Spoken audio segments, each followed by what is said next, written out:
Praise lord. ప్రభు పేరట మీ అందరికీ శుభాభివందనాలు తెలియజేసుకుంటున్నాను. ఈ దినము దేవుని యొక్క వాగ్దానం చూసుకున్నట్లయితే కీర్తన గ్రంథము 78వ అధ్యాయము 41వ వచనంలో చూసుకుంటే, మాటి మాటికి వారు దేవుని శోధించిరి, మాటి మాటికి ఇశ్రాయేలు పరిశుద్ధ దేవునికి సంతాపము కలిగించిరని దేవుని యొక్క లేఖనం సెలవిస్తుంది.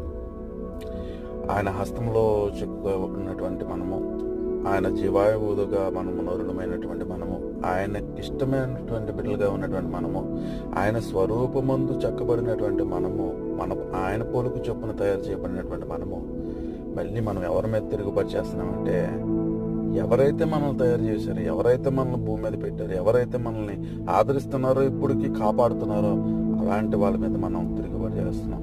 ఇంటికాడ ఉంటుంది, మనం ఎవరికైతే మంచి చేస్తున్నామో వాళ్ళే మనకి కీడు చేస్తారని.